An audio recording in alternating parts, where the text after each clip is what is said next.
এই মুহূর্তে জাতীয় সংসদ ভবন এলাকায় আছেন সহকর্মী মনির হোসাইন। সরাসরি যাব তার কাছে। মনির,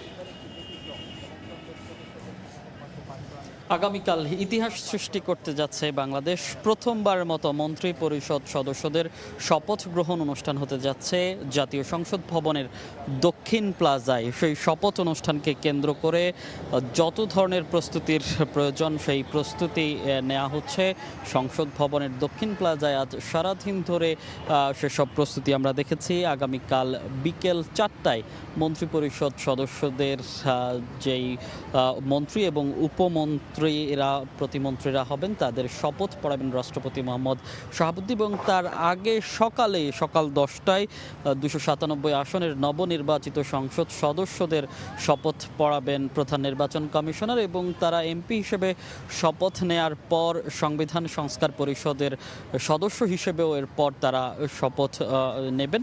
এবং তারপরেই বিকেলে আসলে যেটি বলছিলাম যে সবসময় আসলে আমরা দেখেছি যে এর আগের সংসদগুলোতে দেখেছি মন্ত্রী পরিষদের সদস্যরা রাষ্ট্রপতির কাছে বঙ্গভবনের দরবার হলে শপথ নিয়েছেন, তবে এবারই ব্যতিক্রম হিসেবে জাতীয় সংসদ ভবনের দক্ষিণ প্লাজায় তারা শপথ নেবেন। এটি অবশ্য সরকারের পক্ষ থেকে বঙ্গভবনের কথা বলা হলেও পরবর্তীতে সরকার গঠন করতে যাওয়া জাতীয়তাবাদী দল বিএনপির পক্ষ থেকে বলা হয়েছিল যে তাদের যেই মন্ত্রিসভা হবে সেই মন্ত্রিসভার শপথ তারা যেই জাতীয় সংসদ ভবনের দক্ষিণ প্লাজা থেকে নিতে চান, এবং তারপর থেকেই মূলত এখানকার যে প্রস্তুতি সেই প্রস্তুতি নেওয়া শুরু হয়েছে। কালকেও আমরা দেখেছি যে আনুষঙ্গিক বাইরের প্রস্তুতিগুলো সেগুলো শুরু করেছে তারা, এবং আজকে সারাদিন বিশেষ করে আজকে বেশি নজরে এসেছে নিরাপত্তার যে প্রস্তুতি, সেই নিরাপত্তা বিভিন্ন হল টিম আমরা দেখেছি সেনাবাহিনী, র্যাব, পুলিশ তাদের যেই নিরাপত্তা ব্যবস্থাগুলো ছিল তারা সেগুলো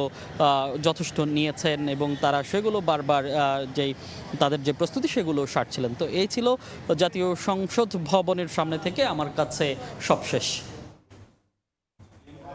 মানিক মিয়া থেকে সহকর্মী মনির হোসাইন।